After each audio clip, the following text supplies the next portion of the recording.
Live from the Spill Studios, broadcast over the internets, it's time once again for a couple of cold ones with Corey and Carlisle. That good old intranet allows me to sit here in my drawers and watch Aqua Teen Hunger Force while I'm still recording with you. Okay. I don't know which is worse, the fact that you're watching Aqua Teen Hunger Force or you're doing it in your drawers. Man, add it both together. It's all good on this end. You have to witness it in order to appreciate it. So you're not here to see that. You're missing out, man. I am missing out on your drawers. This Skype has its benefits, but looking at it up here with I got my hand kind of stuffed in my pants and I'm sitting up here just giggling at meat wad. It's good, man. Playing with my own meat wad. Man, how you doing, man? I'm doing okay. How about yourself? I don't see you too much these days since there's not too many screenings. I saw you, Tuesday? Yeah, no, it's been dead this week. The past few weeks, actually. Everything coming out, they don't want to screen it for us. Yeah, they got Jennifer's Body coming out next week, and guess what? They don't want us to see that either. Oh, they don't have a screening for it? No, not that I know of. You know what? Well, it's not that they don't want us to see it. It's Fox. Is that a Fox movie? That's a Fox movie. Oh, okay. Well, we don't get Fox pretty anymore. Sure. Yeah, they just they're showing it. They showed it at a film festival last week. Oh, didn't get too hot. Which one? We don't want Austin to see shit film festival? No, I think they showed it at Telluride. Was that it? Yeah, in Toronto. Yeah. Or did it show in Toronto? Toronto's where I think it showed in Toronto. Yeah, because I remember they were going to show that, and they're going to show that new zombie movie from George Romero. So, but I'm not sure. Don't quote me on that. But anyway, we're missing out on a lot of stuff. Survival of the Dead. Yeah, we're getting that here in a few weeks. Oh, really? Yeah, it's playing at the Fantastic Fest. Man, I'm looking forward to Fantastic Fest. I think I might be able to obtain a press badge for that, and I'm going to try and cover a lot of stuff for that, in addition to what you guys are doing too, because I know you guys are going to be there for the whole thing. Oh yeah, always, every year. Yeah, the thing that really wants me to go, other than that, it's just a pretty cool festival, man. They got Rec 2 showing. They've got Rec 2 is one of the many big premieres they've got. I know that Tim League worked really hard to get that. They fought him for a while, and he finally got it. So we have Rec 2 playing here in town. We've got that. We've got Survival of the Dead. We've got another zombie film. We've got Zombieland. Oh, is Zombieland playing there? Zombieland is playing. We've got Daybreakers. God, what else is playing? Solomon Kane. Antichrist is playing. B-13 Ultimatum is premiering here. Oh, God, there's so many big things that are just popping up at this one. Oh, we're getting a screening of Paranormal Activity. Which one is Paranormal Activity? It's the new Blair Witch. It premiered at a festival. Is that the so-called sequel that they were going to do? Or no, not at all. This is another Blair Witch in the sense that they made it for no money with video cameras, and it's about a haunted house. But the people who saw it about 2 years ago flipped the fuck out for it. They just lost their minds and said it's one of the scariest movies ever made. So I don't know if I'm going to buy into that hype yet, but I'm going to go check it out. So that'll be playing as well. Yeah, you don't want to buy into the hype of that, because you remember how everybody was like, you saw the Blair Witch Project when there was little hype about it, and it kind of creeped you out or scared the shit out of you. And then people who knew about it afterwards and knew that it wasn't real or heard the story of it, they were like, man, that ain't scary. I don't know what was out. It was just boring. People yelling in the woods for an hour and a half. And so, I'm like you, man. I don't want to hype myself up. But I'm looking forward to it, all these movies, man. Rec is one of my favorite movies, and I love that. Yeah, I know. REC, people, Rec. Watch that movie. It's good. And it's funny when you say Tim League. Tim League is the guy who and his wife, Carrie, they are the ones who own at least, they own one now? No, three. Alamo Drafthouse. Okay, so do they own... Because it's franchised out. How many do they own outside of Austin? Well, the thing is the way it works is they own three, and that's all they're ever allowed to own. They franchised out the rest. Yeah. They got them all around the country now. And then they have one here that they franchised out to like way up north in Austin, because they probably want to drive out there that shit, because I know I don't want to drive out there half the time. But yeah, those guys started the Alamo Drafthouse, and I can't imagine anybody fighting him for anything, man. It's funny when you say he had to fight for Rec 2. I see him trying to get the reel out of the director's hands, like exchanging punches with him and shit. I don't know exactly what happened. I heard something about that the American distribution company, I think it's Sony that's distributing it, was all about showing it. That they're like, no, absolutely, we'd love you to show this. You guys have been big supporters of these films, and then they had someone along the line in the ownership line was like, we don't want it to open up at a festival. I don't know the exact specifics, but I know that he was fighting for it. He really wanted it there, and he succeeded. So, well, really God damn it, they got it now, and that's all that matters. And I'm looking forward to it. Exactly. Oh, you'll finally get to see Trick or Treat. Oh, are they showing Trick or Treat there? Yeah, it's going to be one of the last theatrical screenings before it gets put on DVD. God damn it, man. That is like okay, maybe I'll see the movie and I'll be like, oh, it's a good thing they did put this out on DVD because it's a piece of shit. But I keep looking at it and it looks really cool to me because you've seen it already, like at last year's Fantastic Fest, right? No, it played 2 years ago at Butt-Numb-A-Thon. Okay, yeah, I knew it showed somewhere here in Austin. And I keep hearing from a lot of people saying, wow, man, not since something like Creepshow has this been considered one of the most perfect Halloween movies to watch. And Warner Brothers just kind of dumped it onto DVD and Blu-ray. Yeah, there's in talking to the director, Michael Dougherty, he said that there was a lot of that people had issues with the one of the sequences, which is a horror movie a horror sequence that involves kids. It involves children, and people have issues with violence against children.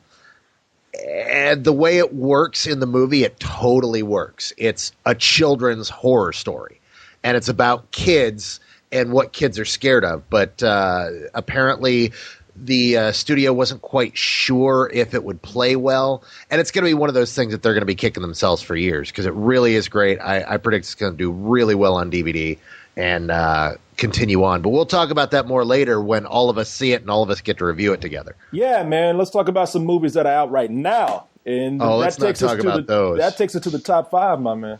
The top 5 brought to you by Spill. I had some winners from the top 5 and had some losers from the top 5. And I use the term winners loosely, depending on how much money you think it takes to be a winner. But let's go ahead and get into number 5. The number 5 film is the definitive Final Destination. Still hanging in there, man. One can only hope that it's the Final Destination. Let's be fucking honest. We can hope, but after 3 weeks in the top 10 and making $58.3 million, we're going to see another one. Probably. Next one's going to be called the Final Destination, and we mean it this time. Unless we make a lot of money. That's going to be the next title of the movie. They're going to call it The Next Final Destination. And or they should just, honesty in advertising, call it 12 more bucks you'll never see again.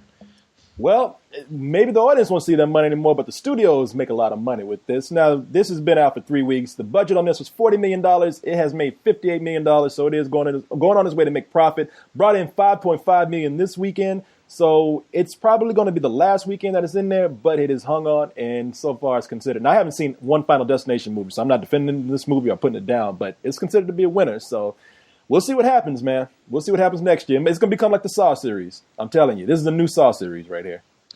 Except at least the Saw series is somewhat forgivable because they make them for no money, and they literally, it's like, look, we can't stop making them. They make too much money. But with the Final Destination series, it's just... oh, they're beating a dead horse. I fucking hate it. Well, let's move on to the number 4 movie. All right. Damn, you're so mad. You didn't even sing number 4. You're like, let's move on to number 4. Let's move on to number 5. Fuck this movie, seriously. Okay, well, you might say that about the next movie, too. All About Steve is still in there. I haven't seen it yet. And even still in there, didn't it premiere this weekend? Did it open this weekend or did it open last week? We talked about it last week because we talked about how it just came out of nowhere because it's a Fox film. We don't really hear about Fox throwing movies our way now sometimes. They just sneak in there and they go through the back door and they're like, hey, here I am. And that movie made 21. You're like the Corey Cole. Yeah. No, studio. I'm usually running out the back door. Your husband's coming. Oh, shit. I got to get out of here. No, that is $21.8 million that it brought in. And it has made $5.8 million this weekend. And that's after 2 weeks. So I don't know how much money this movie made. When it came out, we also talked about this. Sandra Bullock's in this movie, right? Yeah. Critical disaster, they called it, but I think it's and it didn't open up very high. I think it opened up number 2, but not as high as they had hoped. So people are kind of on the fence about how successful this movie is. But 2 weeks in the top 5, and for a movie that just kind of, like I said, came out of nowhere, it's doing all right. Well, it's a really bad month for movies. I mean, it normally is, but right now it's abysmal weekends. Oh man, I guess so because a few weeks ago we had some good movies like Number 3. The number 3 film. And that would be Inglourious Bastards finally passing the $100 million mark, which it has earned $104.3 million so far, cost $70 million to make, and has brought in $6.5 million this weekend. So movie is successful, very successful. Way to go, Quentin. Yeah, no, very well. Can we really talk about this any fucking more? We've talked about it for a month now. No, we cannot. The movie, like we said, the movie's been successful for the Weinstein Studios, which they needed it very much, and so now they're staying afloat once again, thanks to Quentin Tarantino saving their big asses. So let's move on to number 2. I said number 9 because number 2 is number 9. Number 9. Oh, number 9. Okay, all right. So number 9 opened up actually on Wednesday of last week. Yep. So far, its total gross is $15.3 million. But this weekend, it brought in 10.9. So I don't know. You tell me, is that good for this kind of film? I don't know the budget on it. I don't think it's very good. I mean, it's done. I know it didn't cost a whole lot, but for a film like this with Tim Burton's name on it, I think they were hoping to do better, but nobody was counting on this doing well. It was really one of those films that everybody just kind of shrugged at.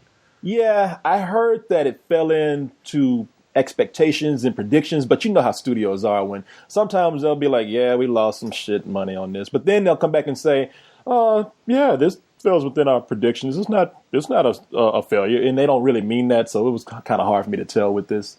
But hey, you know what? I don't think it's not considered a bomb. So good for them.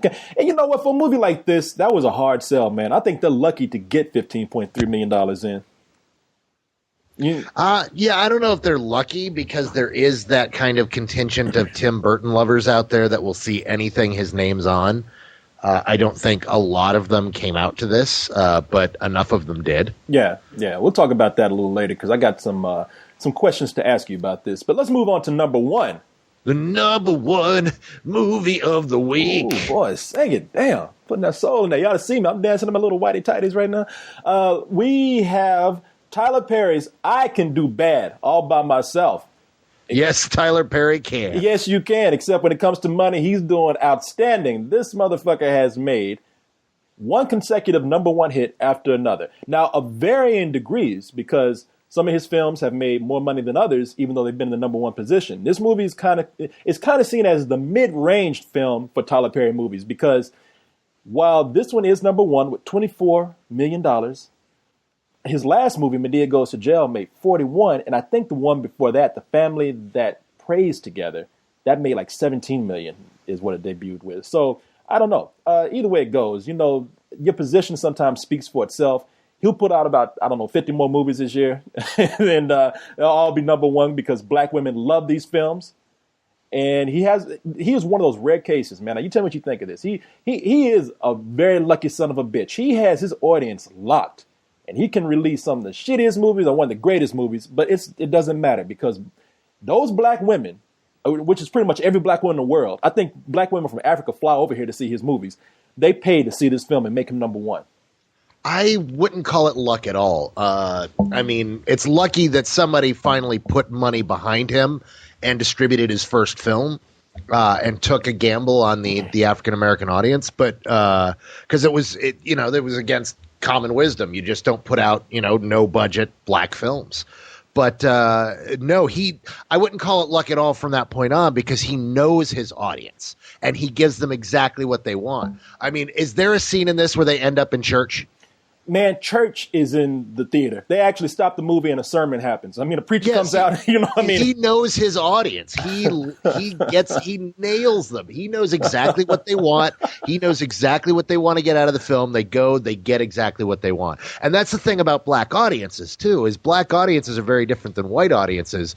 They go in with certain expectations, and that's what they want. And if you give that to them, they'll walk out happy.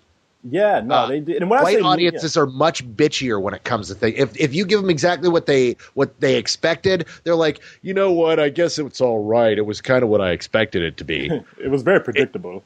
Exactly, and so, but he picked his audience. He narrowed in on what that audience wanted, and he keeps putting that out time and again. He makes his movies for no money and makes a lot of money. That's that's success. Is he ever going to make a $200 million movie? No, but he doesn't need to, because he makes 5 $50 million movies. You don't ever see him directing like $100 million, like a Black Trek movie, like the black version of Star Trek or something. I see somebody trying that at some point and it failing, and him going back to what works. Yeah. But really, he's so smart.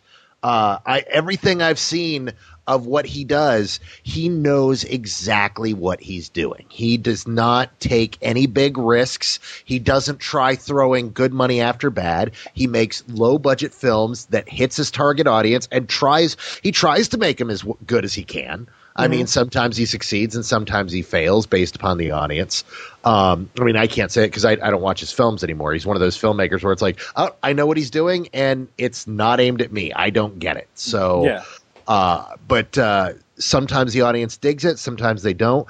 But he's not in a sliding pattern right now. He's not getting worse and worse. His movies are all over the map. Some of them are really good. Some of them aren't. So people keep coming back hoping the next one is one of the good ones. No, every movie is the same. As much as I want to defend Tyler Perry, because, hey, when I said he was lucky, I just mean he's a fortunate guy. I mean, who wouldn't love to be in his position, whether you're making movies or not? But this guy, he knew what he was doing. And I'm sure the studio saw his audience before they ever made a movie with him, which is why they made a movie with him. I mean, when he had his movies playing on the so-called Chitlin circuit, I mean, his plays, not his movies, I'm sorry.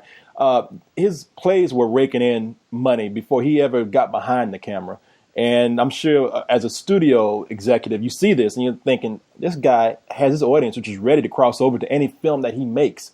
So, you know what? I've always said Tyler Perry is one of the greatest business guys that I've known, and I really would love to just follow his model. But at the same time, he's just one of the most bland filmmakers I know too. So, unless you love his movies and you're that audience, so we'll see what happens with his next movie, which will be the same fucking movie as it was before. But anyway, man, what's going on? How you doing? I am doing well, I guess. I mean, I'm doing all right. Did you get your Wii? I have my Wii. In fact, we have interrupted Wii playing for a Coco. So you actually went that night to Walmart. And I went that night to Walmart. Bought that goddamn Wii. Did you? I bought that goddamn Wii, and I've been playing that goddamn Wii. Now, did you see any of the shit that we saw on that Walmart site? Like, was it as weird as we saw on that site? You know, there were a few people that really skirted the lines, and I was glad I didn't have a camera, because I would have been, a camera phone, because I would have been tempted to take pictures, but none of them were really lived up to people of Walmart.com. But but there were some people there where it's really like, you get the typical, the 300-pound woman that's trying to rock the thong and the mini skirt. It's man. That woman works at Walmart. Or lives at Walmart. I mean, that woman is always there. But yeah, I'm glad. So what are you playing on your Wii right now then? Well, there's a number of things that I'm playing. Me and my wife are really into Rayman Rabid Rabbits. I don't know if you've played any of the Rayman games. Oh, that's the guy who, like, his hands are not connected to his body. Rayman. Yeah. I remember good old Rayman. Now he's fucking around with rabbits, huh?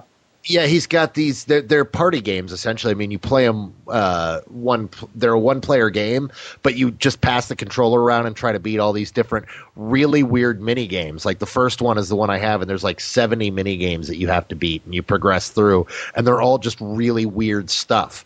And it's, one time you're doing a dancing game, and the next game you're running, and the next game you're hunting all these rabbits in an old West town with a plunger gun, and it's insanity, but it's silly, fun insanity, and so me and my wife like it a lot. Okay, so you play a lot with your wife on the Wii, I guess. Well, that was the whole point of getting it. Yeah.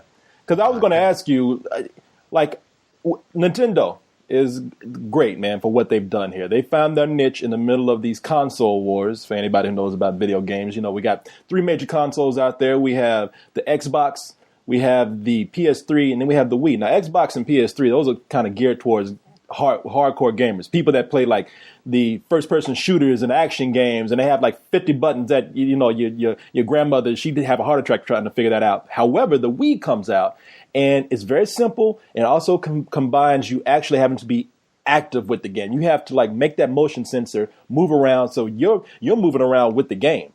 Yeah, in a lot of the games. Not all of them, but many of them. Which brings me to my point here. That is fun when you are playing around with a group of people or your family, because even old people love this. They buy Wii's for old folks home to keep them active and moving around, which I think is wonderful, man. God bless Nintendo. But when I'm sitting, like I don't have a Wii, but I've played like Wii Sports, and I've even played what is the Wii exercising game? Wii Fit? Wii Fit, yes. And I'm picturing myself in there moving like on that little board and swinging that thing around, that controller. And I'm thinking, man, I would feel like a goddamn fool doing this by myself at home. Well, it depends on what game you're playing. Yeah. No, it's good, though. Because, like, I picked up a couple different things. Like, that's the one that I play with my wife all the time. We got another one called Onechinabra, Bikini Zombie Killers. Oh, now that sounds like my kind of game. Now you're getting it. You would love it. It's about you play one of 2 girls, and you can play cooperative, so 2 can play at a time. And you swing your Wii like a sword, and that swings your sword. And then you use the nunchuck to do kicks and to move yourself around. And you play these 2 really hot girls that are wearing next to nothing, because the idea is that their power comes from the skin contact that they have with demon blood. And so the more skin they have exposed, the more blood that can touch their body, and the more powerful they are. So they run around half naked, and you run around half naked with a katana slicing up zombies. All right. So you're controlling the girls. Yeah. Oh, can I ever like make them turn around and start taking the top off and sticking their ass up in the air and all that kind of stuff? Can you make them play with That's a different themselves? game. Oh, okay. Damn. Man, I don't want to think that usually doesn't involve a video game controller. I'd lose that game in a minute because I put that controller down and start playing with myself. I cannot. Now, see, that's the thing about Wii. I'm wondering when they start bringing out these nasty games that are really kind of interactive with people. And I'm not even making a joke here. I'm like, I wonder if Nintendo will ever try to tap that market. I doubt it, especially with the market that they're going after. Yeah, their success has come from the fact that the thing about the Wii was they did not soup up the power. It's the same. It's just as powerful as the GameCube is. They use the same technology. They just redesigned the interface, and that was the genius of it, because rather than making a game for hardcore gamers, they made a game system for moms, and that moms could play with their kids. And so they've focused on family titles. They do have some adult titles. Like one of the other games I play is Masamura, the Demon Blade. And it's not a kid's game. It's a really cool 2D side-scroller kind of pseudo-RPG. It's a really badass Japanese film that they didn't even translate the language. It comes up in subtitles. But that's a really fun game, and that's not like family oriented, but that and Onechinabra is kind of like the upper end of where they really go on this system, because they really, they got burned really bad with Triple X BMX Triple X. Do you remember that? Is that a game where you're having sex with girls while going up the hills on a BMX bike and all that kind of stuff? Not exactly. Okay, then I don't remember that. It's a game in which you they called it Triple X, but it wasn't. It's where it was like the Tony Hawk series. You remember how they had the Tony Hawk games? Where you could be the BMX bikers or the various other things. Well, the BMX series, this was just like that, except you were a girl riding around on a bike, and as you got further and further, your clothes came. Go ahead. You could unlock mini videos of strippers dancing in a strip club at Scores, and they got really burned because Walmart decided that they weren't going to carry the game. Yeah, and even with the games and you're right, even with the games that they have that Walmart can carry that are mature titles, rated M, the Wii has really put itself in a corner, for better or for worse, where it is a family system, and because they've had some titles that have come out that have been rated M, which Resident Evil 4 was on that title. Was on that console, and they had another one. It was in black and white. It was a fighting game where you went around and and the only thing that was colored in the game was blood. You went around. Madhouse. Yeah, that's for the Wii.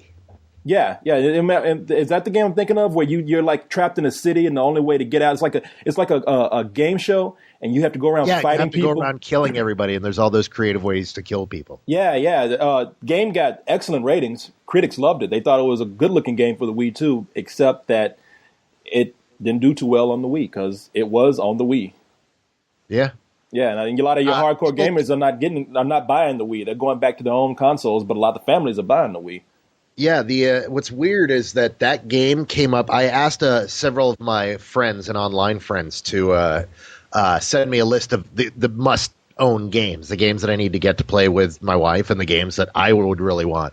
And that game was recommended by all but one person recommended it.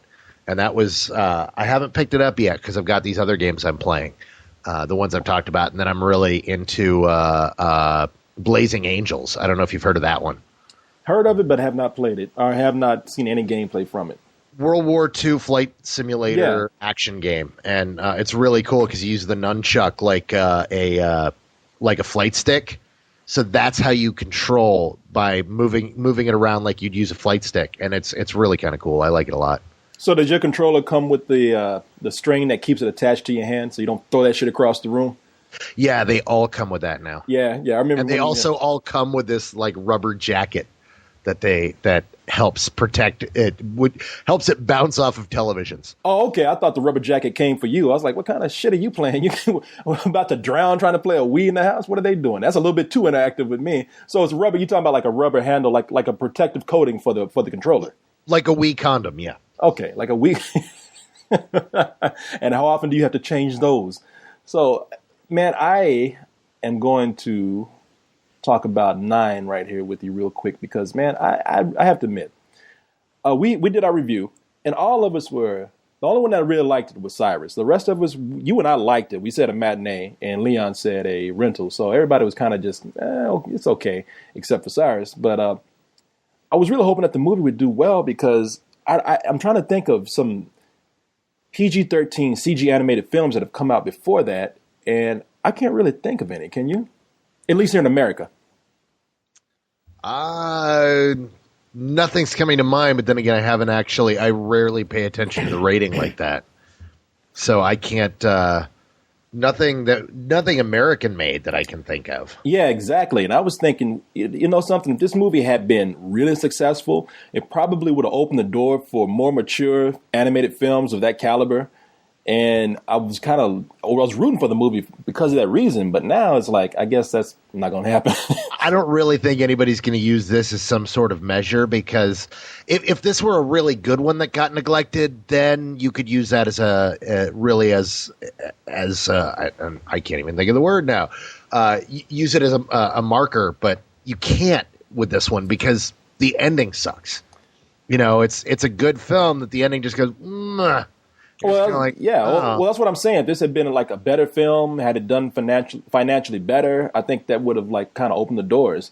And you know me, I'm always up for people doing different things, and I usually see that done in the areas of animation. And I would have thought, man, I really am tired of the talking animal films and the family films, and because they're all kind of the same. With a few exceptions, of course. And I think. If Pixar ever wanted to go that route, maybe they could get away with it. But Pixar is going to they've got too much of a reputation, like the Wii, for being a family organization. So, yeah, the thing is though, we're getting to the point in technology that we don't really need animated films anymore to be adult. There was that period of time when we really wanted adult animation because there were things you couldn't do. But now CG has gotten to the point to where you can do pretty much anything you want with computers and create any kind of environment. And we effectively have what would be an animated film with live action actors at times. Like you look at Avatar. Mm-hmm. Avatar is something that you would have had to have done animated if you did it any time before this decade. Yeah.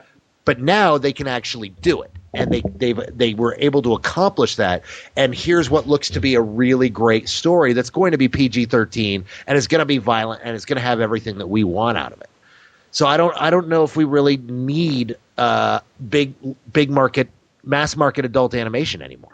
Yeah, I've thought of that too. I just kind of just like the look of animation sometimes, even when it's with characters. I just kind of like the exaggerated look. But I've often thought of the same thing. Yeah, a long time ago, you can only do all this stuff in animation, and now we're seeing it done with live action. So yeah, I see your point there, man. But anyway, that's all I got, man. You got anything? Not particularly. Nothing screams out. I was going to talk about owning a Wii, but we kind of covered that. I beat you on that. I knew you playing that Wii. In fact, before I even called, I knew you were playing with that Wii. I said, he's got this Wii right now. That's why he's at home. That's why he ain't doing shit. Because you're like, yeah, I'm ready whenever you are. You can do it late. We can do it early. I'm good whenever. I was like, yeah, because you playing that fucking Wii right now. And the thing is, I didn't play Wii all day. I only played for about an hour and a half tonight with my wife. And y'all played, what, that rabbit game? Yeah. Now, how does she like it? Is she playing because you making her play, or and you bugging her to play, or is she playing because she really likes it? No, she's playing because she really likes it. Like right when before we started recording, she came in to ask why I had to leave. She came in to ask me how she can play Rampage Total Destruction, and I had to show her how. Like she's fiending right now. Like she's addicted. She's like, I want to play a video game, and you're recording, so I'm going to play Rampage without you. She's at the doorway right now, looking at you with snot coming out of her nose and slobber coming out of her mouth, and waiting for you to come join her like a crackhead. I'm ready to play Wii. Hurry up, Carla. That's that's supposed to snot coming out. Yeah, she's addicted, man. I don't know what kind of girls you've been dating, man, but Jesus Christ, crackheads. Yeah, well, there you go. Times are hard, man. The recession is hitting everything, even quality ass. So I am sitting here looking at some stuff. And speaking of animation, here's some things that sound kind of cool, and they sound kind of making me think like maybe I don't want to see this at the same time. I've been getting into the Beatles lately, man. And and everyone else in the world. I've always loved the Beatles, but never been like a Beatles fanatic. I've never said, I got to have every album. I got to know everything about the Beatles. When I hear a Beatles song, I like it.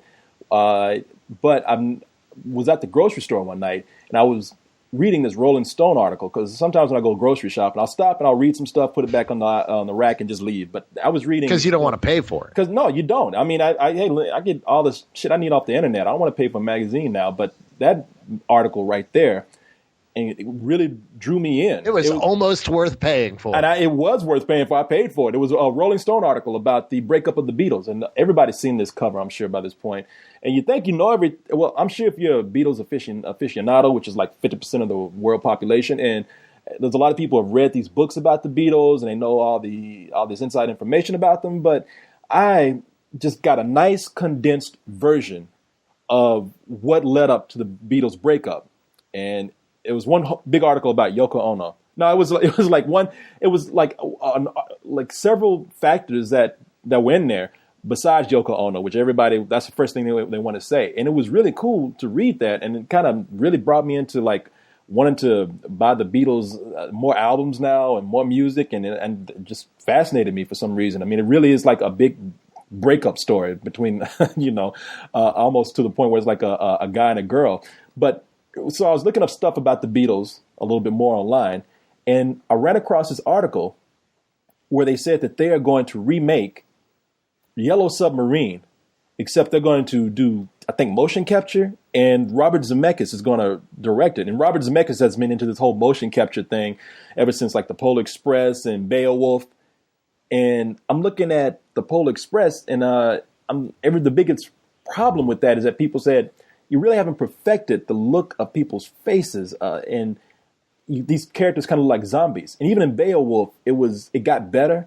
But what I don't want them to do is bring back like John Lennon and George Harrison and have like try to replicate like the Beatles, like recreate the actual Beatles to do this.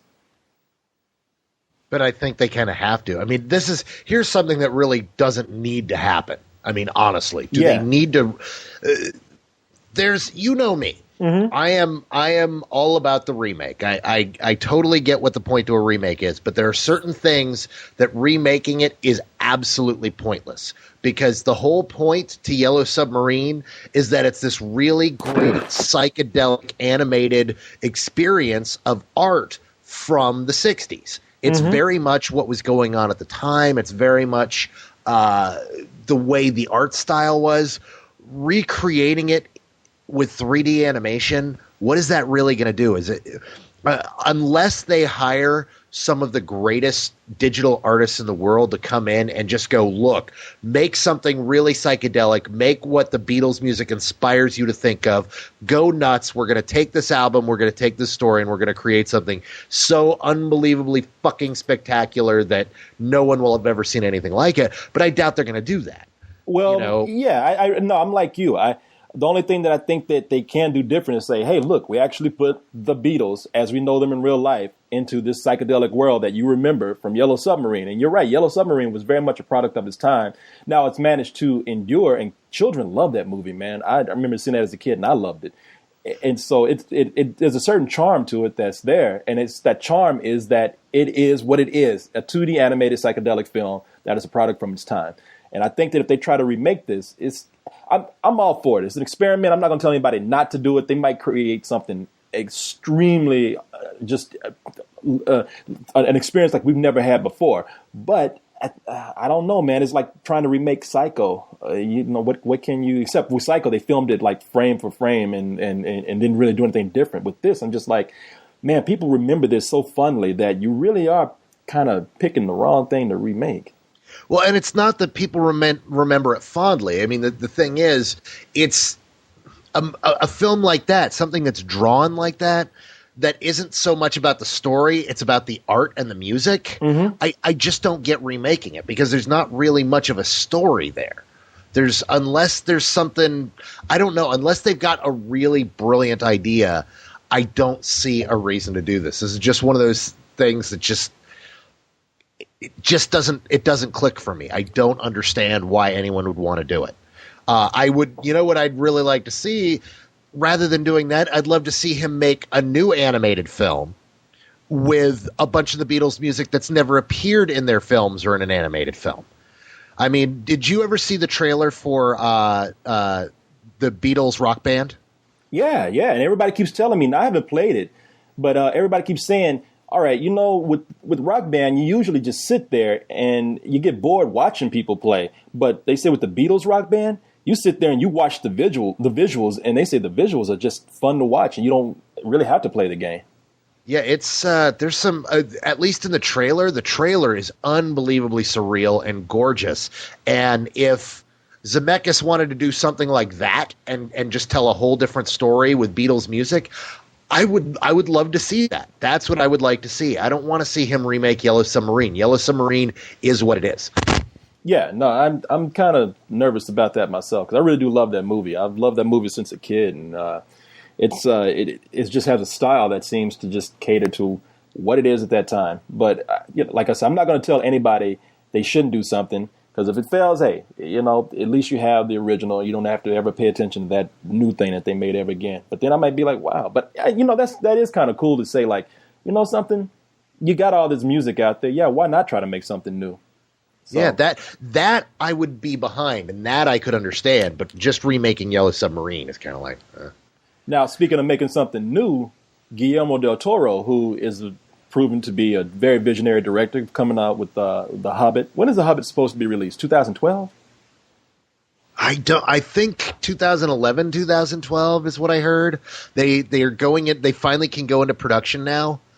I don't know. I haven't kept up on what year. I just know it's going to happen eventually. And the minute I see a trailer, it's, I'll believe it when I see it type thing. Yeah. I know it's coming, but it's just taken so long because they couldn't even shoot until they got everything settled with the Tolkien estate. And they finally settled that just a week or so ago.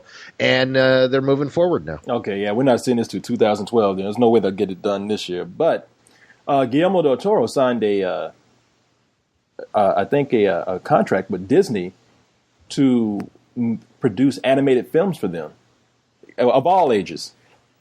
And that's probably going back to what I was talking about with Nine, because Guillermo del Toro has said he wants to make movies with thrills and chills, animated films through Disney that are going to be for all ages of people, which I can only think, let me see what it's called, Disney Double Dare. Double Dare You. Disney, that'd be Nickelodeon. Guillermo del Toro has all these traps and shit set up where children actually die trying to get to this game.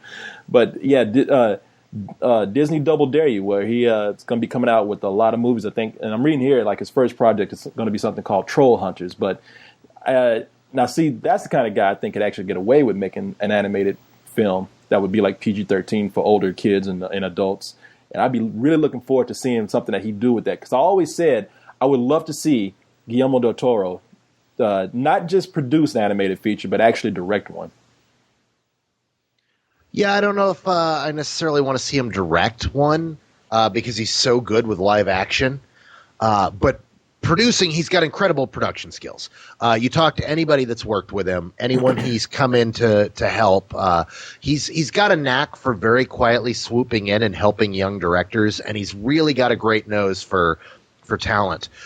If you remember, he plucked those two guys out of obscurity in Spain, and they made The Orphanage. Yeah, The Orphanage, yeah. And in talking to them after seeing that film, I was like, they were talking about, what kind of producer Guillermo was. And they're like, look, we had disagreements, but he told us right up front, he said, look, I'm going to end up disagreeing with you at times. You need to make the call whether you want to listen to me or whether you want to listen to yourself.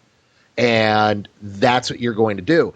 And that's Guillermo is very much that kind of producer. He's not hands off, but he lets the director make the final decision. He never bullies. And everybody that's worked with him says that. I want to see who he plucks out to make these animated films, because what he's going to do is introduce us to new geniuses, because he's got a nose for it. Yeah, no, I agree. And I'd rather see him, his production skills are great. His, of course, needless to say, him as a director, great director. But I'd like to see what he does at least once with an animated film, instead of just wondering what he would do. I mean, if he's not good at it or if it doesn't work out, then, too bad. But so what, we've seen it. But I really would like to see him try something like that. I mean, the guy has he's had such a wild vision. I mean, look at something like the Hellboy movies, which I could see him doing animated characters, something like that. But even though I wasn't crazy about the Hellboy movies, I admire them for the visuals very much. And I was just watching the Pan's Labyrinth today, man. That movie, oh God, I love that movie. Yeah, that movie's it's an odd movie, man, because everybody talks about how sad it is. The movie, for people who haven't seen it, it deals with this little girl who, in the middle of the Spanish War, she's taken to the house of this a very cruel and sadistic general, and he's fighting the resistance. And to get away from all of it, because the Spanish War is a horrible war in the first place, but to kind of take herself out of it, she has to imagine this fantasy world. And her fantasy world is equally as fucked up, too. It pretty much leads up to... Now, see, that's the brilliance of Pan's Labyrinth, is that it's never quite clear. And you can tell who is an optimist and who is a pessimist by hearing how they describe and explain that film. Because either she has to create this fantasy world to get away from how horrible her life is, or there actually is a fantasy world that is trying to pull her back into it. And that's the ending is very ambiguous. It's either very sad or very happy. See, I would agree with you, except there's one scene where you see her talking to one of these fantasy creatures, and she's actually talking to herself, and that person's looking at her like, what the hell? And so it leads you to even think like, man, this little girl is crazy. And it's brought her, like, it's done her more harm than good. I disagree with how that scene plays. That's the brilliance of Pan's Labyrinth. There is no definitive way. You can look at it either way, and they're totally supported. It's all what's in your head and what you feel. But both films are fantastic. Whether it's a fantasy film or whether it's a film about a girl who's lost her mind and is living in a fantasy world, both films play perfectly and are wonderful. And that's the brilliance of that film. Yeah, no, I really wanted him to make that next film that he wanted to do, I think Sons of Saturn or something like that, where the Earth is about to be destroyed and this kid is like having his own fantasy world that he goes into before the last days. And because he has this thing where he makes fantasy films, but they're in the context of an adult movie. So Yeah, no, he does a great job of adding childhood into adult films and making audiences connect with it. I absolutely adore his work. Yeah, no, I'm excited for everything he does. I mean, I'm not crazy about everything he does because I tell you, I saw Kronos, man, and Kronos is it's not a bad movie, but I wasn't crazy about it. His very first film, no budget, self-produced. I kind of like it, but no, it's nowhere near what he was capable of. No, he's definitely grown into what he is now, and you forgive whatever it is that you don't like about that movie because it is his first movie, and it was good enough to launch him into what he is now. But yeah, when I saw it after hearing all the hype about it, I was kind of like, it's all right, but wasn't what I expected. But anyway, man, let me see what time we have here. We got like about 13 minutes. We got 15 minutes. We got 15 minutes? Now, is that enough to like start into email right now? Oh, yeah, and I've got a lot of tweets, a lot of email questions for us. Okay, all right, then why don't you go ahead and pick yours then? Well, let's start out. This one you'll enjoy. This is from Rob Eternal. Eternal. And he says, "Hi, guys. Which overused plot device are you sick of seeing in movies?" Which overused plot device? Yeah, and I know you've got yours. I do have mine. Why don't you name yours then while I think about this? Mine, the one that is just used too much and really I've gotten sick of, is cell phone being out of service. Now, I understand why they have to do that sometimes, but it's one of those things that there's that scene in every movie now.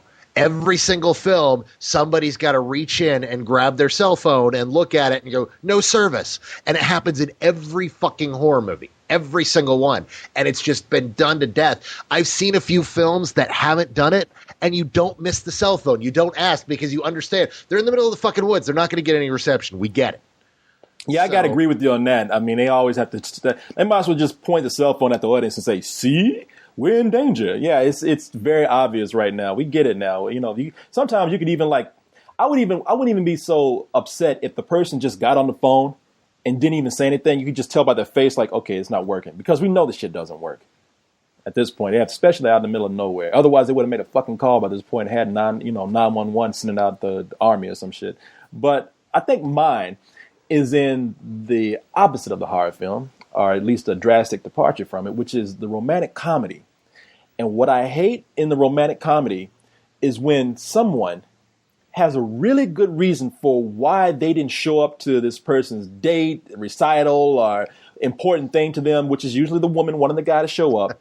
And the woman gets upset and she's like, you weren't there for me. And where were you? Or they think the guy's out cheating with someone or doing something bad. And the guy just sits there and he's like, but, and he never explains himself. And the only reason why they don't let this person explain themselves is so those two can break up or have some time apart so they can have some grand reunion at the end of the movie, which is what we want. And I don't mind them following those beats right there to where they break up and they get back together. We need that for that movie. But I'm just tired of the person who just does not explain himself, because that guy grabbed the woman and just said, will you shut up for a moment? Look, my mother died, okay? And I couldn't make it. You don't believe me? Call her. It's like every episode of Seinfeld. Yeah. Except Seinfeld is funny. Is this the one where something happens and then Jerry refuses to explain himself or pull someone aside and ask him a question, and as a result we have half an hour of uncomfortableness? Oh, wow, I haven't seen that one before. But see, Seinfeld is so absurd sometimes that you accept that for that, and it makes you laugh the whole time. We don't even think about it. In a movie, we're just kind of like frustrated. In a romantic comedy, we're frustrated. We're like, man, just tell her. That is a lazy device. Yes. Or the guy didn't make the subway in time or something. It's just it's very easy. Just tell her, man. All right. So, yeah, that's what I hate. So we got two good ones out there. Want to read the next question? Yeah. This one's from Grog42. And I guess this ties in with Inglourious Bastards. But what is your all-time favorite war movie and why?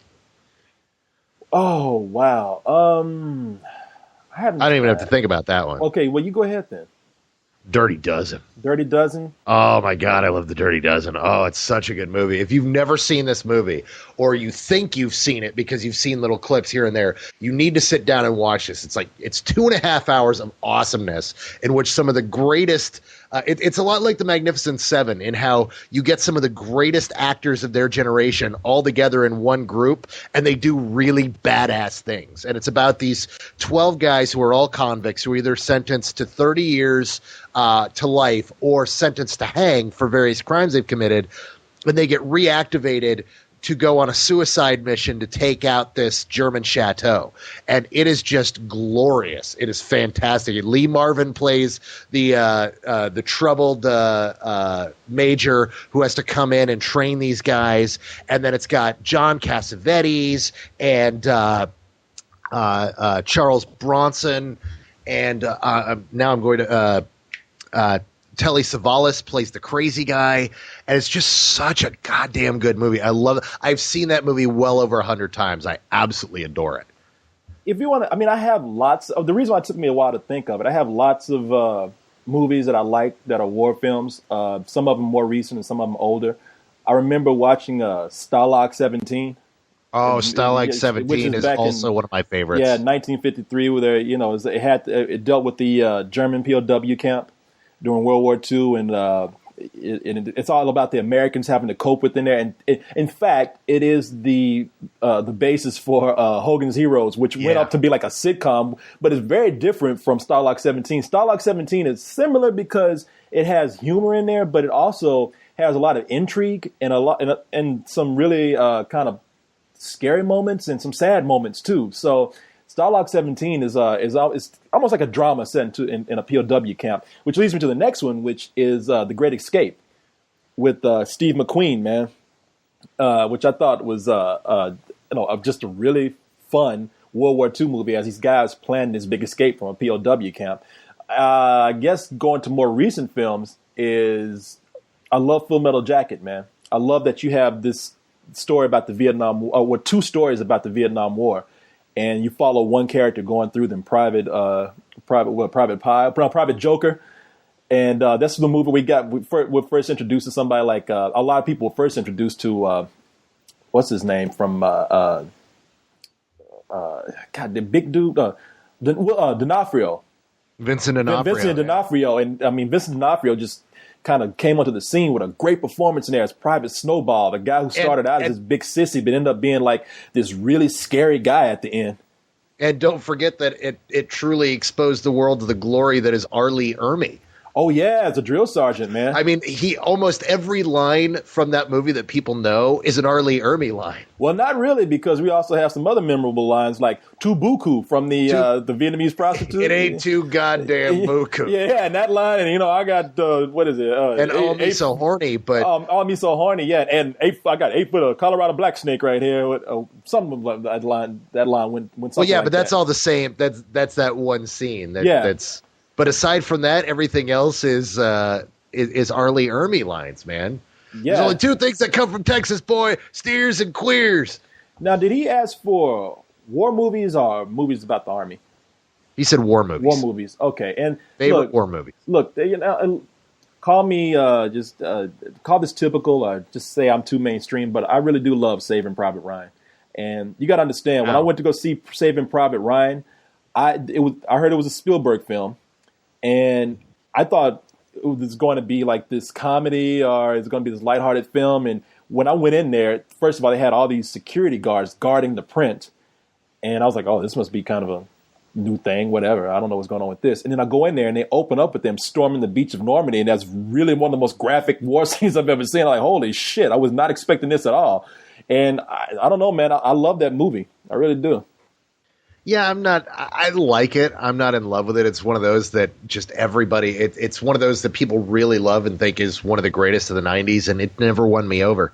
I should probably revisit it, but I just look at the impact that it had because, first of all, I know the sappy scenes in there, and I don't like them as much as anybody else. I recognize that, but the movie is a masterpiece in directing, though, for scenes outside of those really melodramatic parts. And that movie has such an influence on everything from how we do war scenes in films to even video games. I can't tell you how many video games I've seen open up with it's underwater at first, and you see the bullets going flying into the water, and with that zoom sound effect, and it was like, wow, Saving Private Ryan has really had an impact on a lot of things. Yeah. Yeah, I mean, you got anything else to name? No, but I've got another question. Okay, go ahead. All right, this is from Jack Whiplash. Jack Whiplash. What would be your favorite film or films that you saw at a film fest that never got wide release or the acclaim it deserved? Oh, that's an easy one for me. Okay. The Woman Chaser, which is one of my favorite films. Saw it at South by Southwest. Saw it twice. And the first time I saw it, I was like, what the hell was that? Second time I saw it, loved it. It's a movie with, who played Putty on Seinfeld? I keep forgetting that guy's name. I forget his name as well. But it was a movie directed by this guy named Robinson Dufour. Guy's made about 3 different films I know of. One of them is an infamous movie about fucking horses. It was called Zoo. Oh, Zoo is so good, though. I thought it was too long. I actually saw Zoo at the theater because I love that director. But this movie, The Woman Chaser, is like one of the most original film noir movies that I've ever seen. Shot in black and white. And people try to put it in, try to categorize it as a comedy, but it really is a film noir crime film. And I really can't say too much about it because I'll be spoiling a lot of the surprise of it.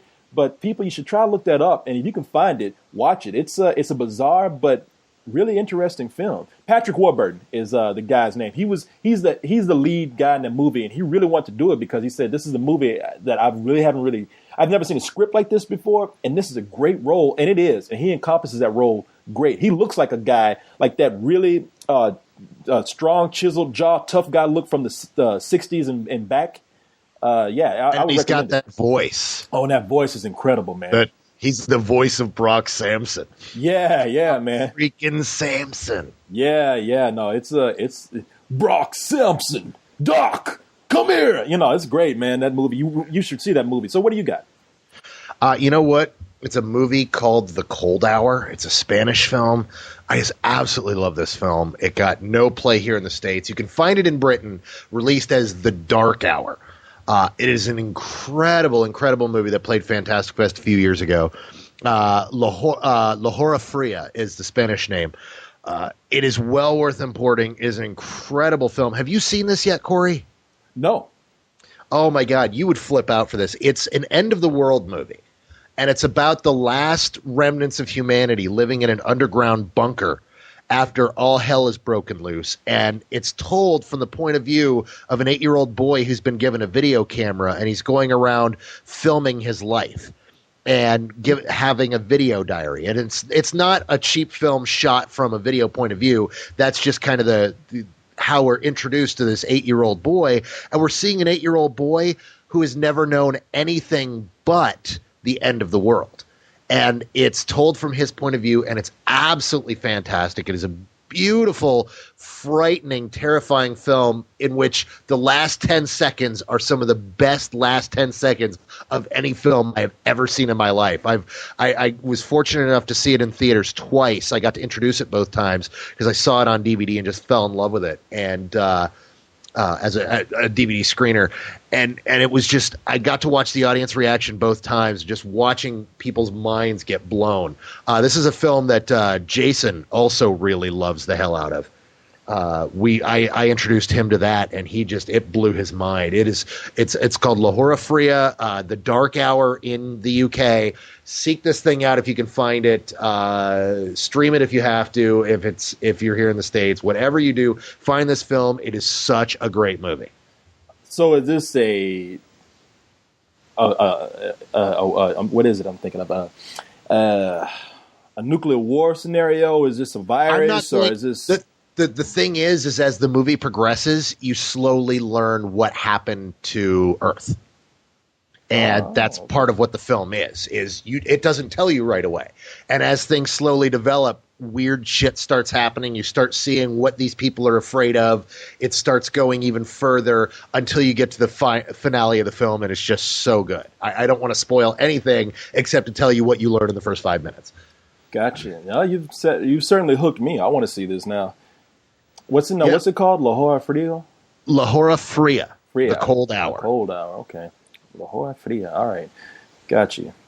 Sounds like Yeah, especially since you're a fan of Wreck, you will dig the shit out of this. Oh, nice. Well, that's all you have to say, man.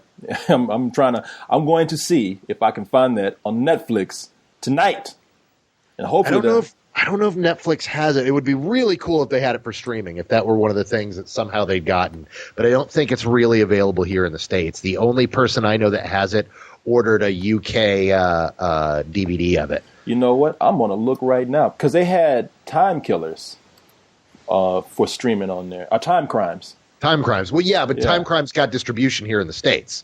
That got picked up by Magnet, and Magnet released it. And Netflix just told me, fuck you, we don't have it. So yep. That's too bad. Now, do you have another question you want to read? Well, let's do one more. We're at almost an hour, so let's. Oh, wait a minute. Oh, no. They have it to save, so they don't have it. Yeah, like if it ever comes out. So let's go back to that Beatles thing you were talking about. Someone asked. This is from Naruto 20. Hello, Naruto. How are you? Naruto 20. It's the 20th person to take Naruto. Okay, since the Beatles remastered stuff came out, what bands from the 60s to the 80s would you like to have remastered? What bands from the 60s to the 80s would I like to have remastered? Yes. You know something? I can't really name a band, but I really am into that folk, psychedelic, freedom rock age, or like in that age of Woodstock. I like that music, and I know they just brought out a compilation of a lot of bands from that era and that style of music, and so I'd like to hear a lot of those remastered, which they just did. So maybe they just did what I wanted them to do. Other than that, I really can't think of anything that they haven't already remastered, because I know they've remastered the Doors, I'm sure. Yeah. Janis Joplin, I'm sure all the staples of that period. Now they said between the 60s and the 80s. Yeah. Oh man, I don't have a unique answer for that. How about yourself? Well, there's two bands that I'd like to hear, them do some stuff of, because a lot of their earlier stuff is a little raw. The first is Elton John. Now Elton he doesn't have remastered stuff out there. He does, but I don't know if a lot of the earlier stuff's been really remastered and given the same kind of, because what you have to understand is the Beatles stuff was remastered. Like they went in and they pulled out some stuff and just tweaked everything to where it's a different experience listening to these things. If that's what we're talking about, I would have to say early Elton John. Elton John got kind of, I hate to say it, but he got very, very poppy in like in the late 70s and throughout the 80s and on. But one of his first albums, Madman on the Water, is just such a great album. That's where Yellow Brick Road and Rocket Man come from. Yeah, no, I think that's a great album, and I know what you're saying. And you talking about Goodbye Yellow Brick Road, that song and all that? Yeah. No, that's... And I would love to hear that album remastered and his early stuff redone. And also I'd love to hear them do that with Queen. See, those are bands that I thought had that treatment already. They had them. I know that Queen got remastered back in the 90s, but that was the early 90s, and they had different technology. I want to see what they can do now, if they can really do the same kind of thing that they did with the Beatles, or if that was a special case where they had stuff that was never able to be toyed with that they got the rights back to, or whatever the story was on that. Okay. All right. Well, that's a good question, man. So I guess I should get some questions in from this side so people will say I'm not forgetting them. Let me get a couple here. All right. Let's see.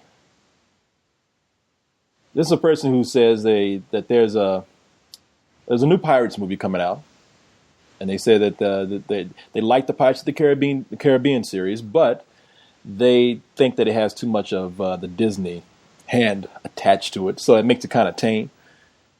But they want to know, he says, so my question is, why have we yet to see a good adult pirate movie? You know what I'm talking about. Like a movie with copious amounts of violence, drinking, and salty bitches. And this question comes from Gorman Ulu. Thank you for telling me how to say your name, by the way. And they said, love the site and listen to the podcast every day and keep it up. All right. So I don't know. Now, are there any good, first of all, rated R or very violent pirate movies, mainstream pirate movies out there that you can think of? No. Okay. I mean, there's some decent PG ones, but the thing with, I mean, this is really simple. The fact is, when you make something with pirates, kids want to see it. Mm-hmm. So you want to make it so that the kids can see it. It's that simple. Pirates is something that appeals to a very young, there's something about how piracy seems when you're younger than when you really look at it as an adult. Why aren't there any really good pirate movies? Because you don't really need the ultra gore and the sex to tell a good pirate story. And it's really one of those things that I don't know, it doesn't lend itself to that. There's just something about embracing the fantasy of it. When you embrace the fantasy of it, you don't need to go there. Yeah, I can see someone doing it, but with the right story where they really do say, we want to show the brutality of how these pirates were, and maybe we're not telling an exact story from history, but we want to keep the nature of the brutality of that period. But they'd have to do it with a really good story, though, because you're right, especially after Pirates of the Caribbean, everybody wants to see a swashbuckling adventure, and that's going to be on people's minds for a while. Now, if you want to see a pirate movie that is strictly adult, I mean, talking about rated X, there was a movie called Pirates that came out in 2005, and is considered to have one of the best budgets for a porn film, which is not saying too much, but they say, hey, it's even a surprisingly good budget but they spent like $20 million on it. Yeah, and they say it's even a good budget for a film of that type. I don't know if it's the most exciting porn film, but I think they even released they were talking about it one time, releasing a rated R version of it because they were so proud of the production qualities. I don't know if they ever did it, because they probably did it and be like, without this sex, this ain't shit. Well, if I remember correctly, this is the movie where they rented the Black Pearl, and the owners of the Black Pearl didn't know what they were using it for. They knew they were using it for a film, and they just wanted the Black Pearl, and they're like, okay. And so they actually are having sex in the Black Pearl. Yeah, Johnny Depp and Keira Knightley get back on the boat, and they're like, why does this smell like sex and ass up here? what's going on with this boat? It didn't smell like this last time we were hanging out on this set. I guess it kind of redefines the phrase swab the deck, me mateys. Yeah. Ew. Yeah. Well, I guess that's it for us then. Well, let me see. I want to get one more because I did get a lot, and and a lot from people who I've not heard from before. So let's see here. Just saw one. The Wooda. The WHOODA says, my question: after seeing The Good Shepherd, I decided I was sick of the nagging wife characters like Angelina Jolie's in that movie, or similar characters in Donnie Brasco, or TV's Breaking Bad, and millions of other movies. So my question is, are there any types of cheap movie conventions like that you're getting sick of, or that you've noticed being overused? And now we answered this question kind of before, but we answered it with plot devices. And now characters can be seen as plot devices also, but I guess this question does kind of center more on character types that are used as plot devices. Okay, was that a question? I don't know. Well, it was. I understand what he's saying. No, I get what he's saying, but it's essentially the same question. But let's modify it. Are there any characters character conventions that you're getting sick of in films?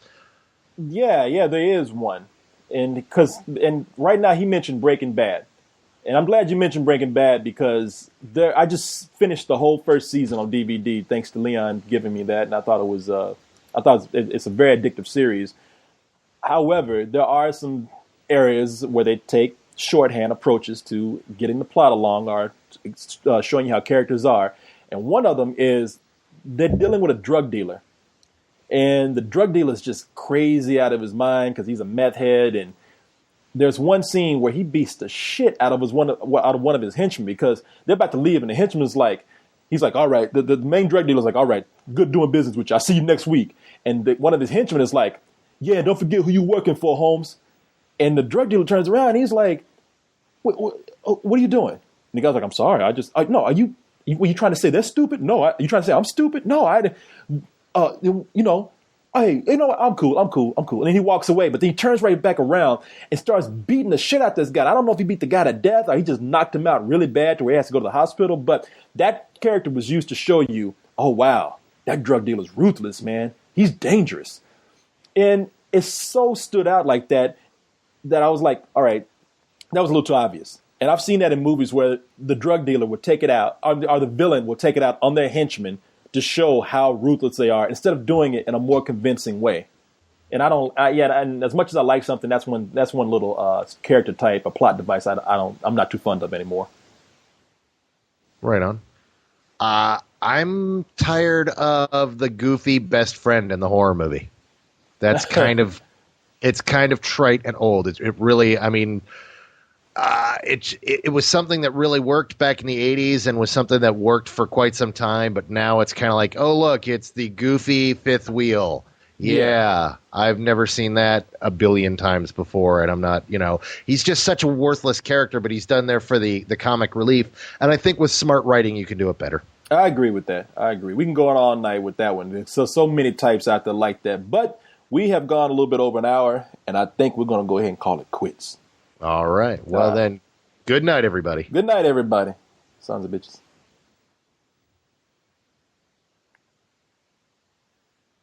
All right. Night, Corey. I'm trying to find a button to stop. It's not like I'm hanging on or anything. I can't let you go, Carlisle.